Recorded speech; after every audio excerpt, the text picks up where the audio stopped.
Personil gabungan dari TNI Polri, Dinas Perhubungan dan Satpol PP bersiaga di sejumlah titik termasuk di kawasan Patung Kuda, Gambir, Jakarta Pusat untuk mengantisipasi aksi demo penolakan PPKM yang rencananya akan digelar siang tadi di depan Istana Merdeka, Jakarta. Petugas gabungan tampak berjaga sejak pagi di sejumlah titik akses jalan menuju kawasan Istana Merdeka. Penjagaan dilakukan untuk mengantisipasi kerumunan yang berpotensi melanggar aturan PPKM yang berlaku di ibu kota. Menyusul adanya kabar aksi unjuk rasa tolak PPKM di depan Istana Merdeka. Sejumlah upaya antisipasi disiapkan.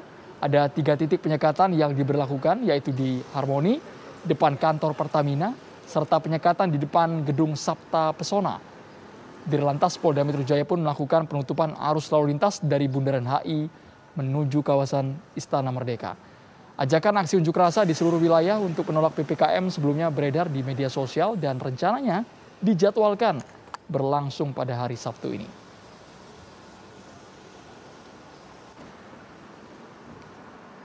Kami masih memberikan kesempatan untuk warga masyarakat kami beraktivitas khususnya esensial dan kritikal, Transjakarta. Jadi ini masih kami siapkan lajur untuk melintas. Apabila nanti ada eskalasi, kemudian jumlah masyarakat itu banyak, maka kami akan segera menutup lokasi-lokasi yang sudah kami siapkan, MCB dan kawat barier. Sementara itu Menko Polhukam Mahfud MD menyebutkan pemerintah terbuka untuk setiap aspirasi yang disampaikan masyarakat. Mahfud juga mengingatkan pemerintah akan mengambil tindakan tegas untuk setiap aksi unjuk rasa yang melanggar undang-undang dan membahayakan masyarakat di tengah pandemi. Pemerintah mengetahui bahwa sekelompok orang memiliki keinginan untuk memanfaatkan situasi. Tadi ada kelompok yang murni tadi, lalu ada kelompok yang tidak murni. Dia masalahnya itu hanya ingin menentang aja, memanfaatkan situasi. Apapun yang diputuskan pemerintah diserang itu ada yang seperti itu.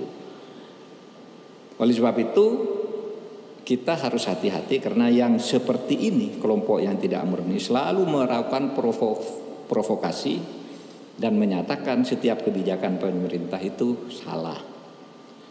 Padahal pada prinsipnya pemerintah itu terbuka dan merespon segala aspirasi masyarakat.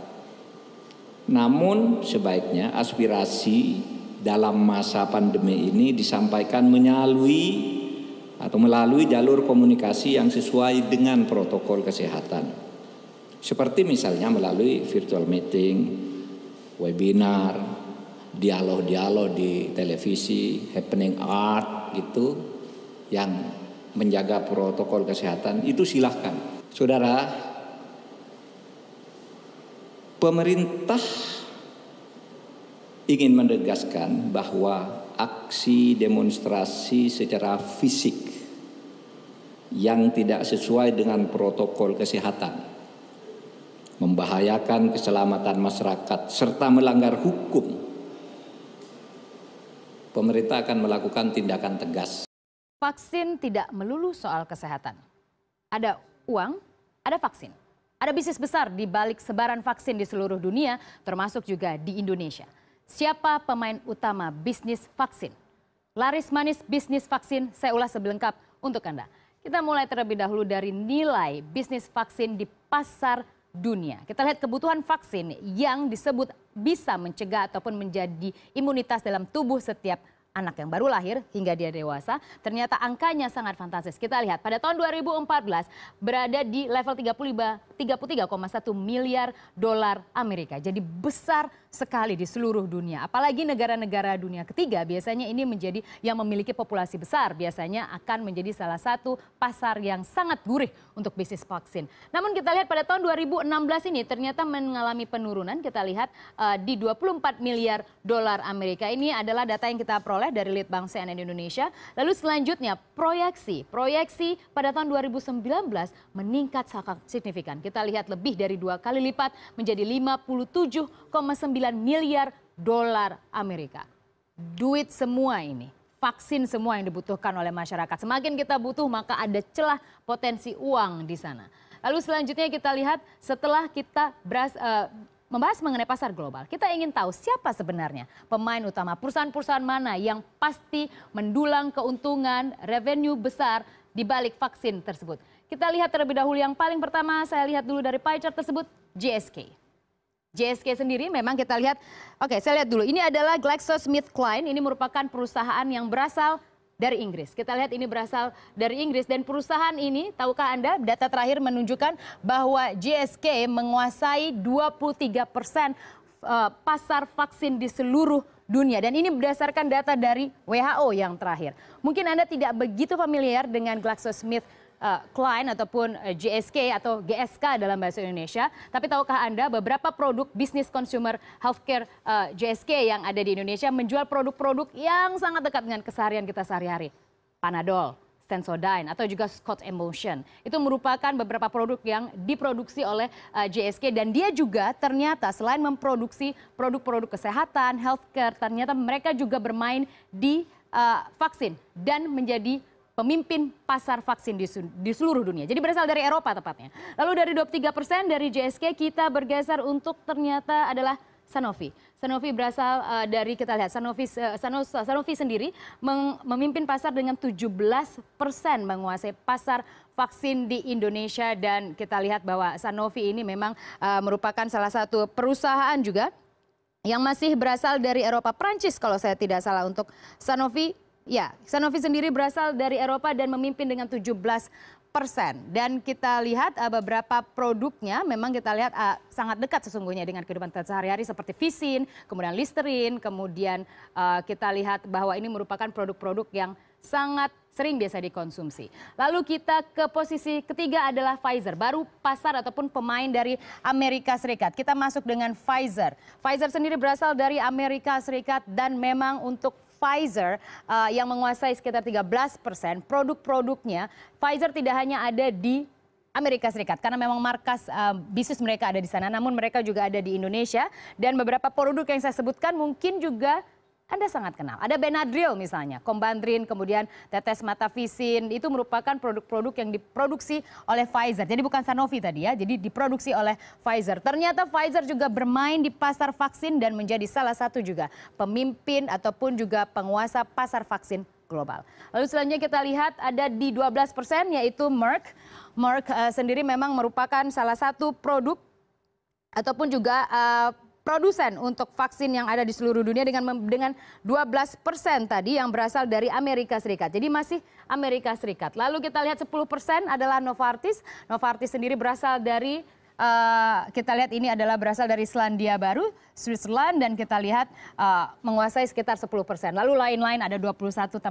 Ada Sanofi Pasteur juga yang merupakan afiliasi dari Sanofi tadi. Jadi sama saja dan intinya adalah pasar Eropa, pasar Amerika Serikat. Intinya negara maju adalah pemain utama untuk vaksin di seluruh dunia. Kemana menjualnya? Ke negara-negara berkembang, termasuk Indonesia. Namun memang beberapa waktu mendatang proyeksi dari WHO untuk pasar-pasar seperti India dan Tiongkok akan mencoba bermain juga sebagai produsen dari vaksin di seluruh dunia menjadi bagian dari Asia atau benua Asia yang akan bermain di sana. Lalu setelah siapa pemain besar di dunia kita ke dalam negeri, siapa sesungguhnya satu-satunya produsen vaksin di Indonesia merupakan badan usaha milik negara. Kita lihat adalah Bio Farma yang sahamnya memang dimiliki sepenuhnya oleh pemerintah. Bio Farma adalah satu-satunya produsen vaksin bagi manusia di Indonesia dan terbesar di Asia Tenggara yang selama ini telah mendedikasikan dirinya dalam rangka memproduksi vaksin dan juga antisera berkualitas internasional. Kita lihat bagaimana penjualan dari Bio Farma. Kita lihat pada tahun 2011 1,32 triliun rupiah. Kemudian mengalami sedikit kenaikan, tidak terlalu tinggi menjadi 1,43 triliun rupiah. Naik signifikan pada tahun 2013 menjadi 1,84 triliun rupiah. Semakin menanjak tahun 2014 hingga tahun 2015 menjadi 2,34 triliun rupiah. Jadi angkanya adalah triliun rupiah untuk dalam negeri.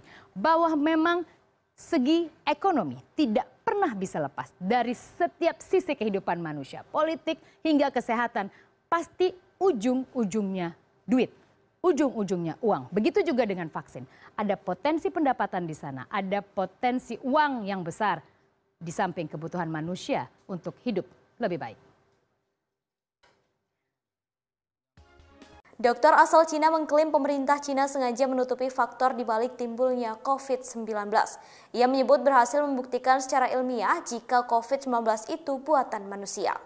Ahli virologi Tiongkok bernama Dr. Li Mengyang, spesialisasi dalam virologi dan imunologi di Sekolah Kesehatan Masyarakat Hong Kong, mengklaim bahwa Beijing mengetahui tentang virus corona jauh sebelum laporan mulai muncul. Sejak saat itu dia terpaksa melarikan diri dari Hong Kong karena takut hidupnya dalam bahaya. Ia pun muncul lagi di Loose Woman dari lokasi rahasia dan mengungkapkan bahwa pemerintah Cina telah menghapus semua informasinya dari basis data pemerintah. Dr. Yan mengklaim bahwa laporan COVID-19 berasal dari pasar basah di Wuhan adalah tabir asap. Ia pun berencana untuk menerbitkan laporan dan mengklaim memiliki bukti bahwa virus itu buatan manusia. Menurutnya, urutan genomnya seperti sidik jari manusia. Dengan bukti-bukti yang ia kumpulkan, ia akan memberitahu semua orang. Bahkan ia menyebut siapapun bisa membaca, memeriksa, mengidentifikasi, dan memverifikasi temuannya meski bukan ahli biologi. Sebelum melarikan diri dari negaranya, informasi tentangnya dihapus dari database pemerintah. Dr. Li Mengyang juga percaya bahwa rekan-rekannya diberitahu untuk menyebarkan rumor tentang dia. Sekarang ia bersembunyi setelah melakukan perjalanan ke Amerika Serikat dan khawatir hidupnya dalam bahaya.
Informasi di Tribun News Update kali ini, saksikan terus Tribun News Update di channel tribunnews.com.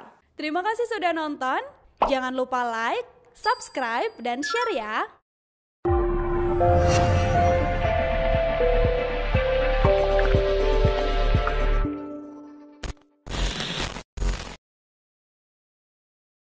Saudara, ratusan orang dari pengemudi ojek online, mahasiswa, dan literasi pemuda Bandung menggelar unjuk rasa di depan pintu masuk Balai Kota Bandung, Jawa Barat. Selain menuntut relaksasi ekonomi, masa aksi ini juga meminta Pemkot Bandung mengganti kerugian akibat dampak dari kebijakan PPKM darurat. Unjuk rasa digelar masa gabungan mahasiswa, pengemudi ojek online, dan literasi pemuda Bandung di depan pintu masuk Balai Kota di Jalan Wastu Kencana. Dalam orasinya, mereka menuntut pemerintah Kota Bandung segera melakukan relaksasi dengan membuka kembali akses jalan yang dinilai merugikan masyarakat, terutama mereka yang beroperasi sebagai pengemudi ojek online. Masa juga meminta Pemkot Bandung mengganti kerugian masyarakat akibat pemberlakuan PPKM darurat. Sebelum meninggalkan Balai Kota, sejumlah mahasiswa melakukan aksi vandalisme dan merusak fasilitas umum. Masa aksi kemudian bergerak menuju Gedung Sate Bandung.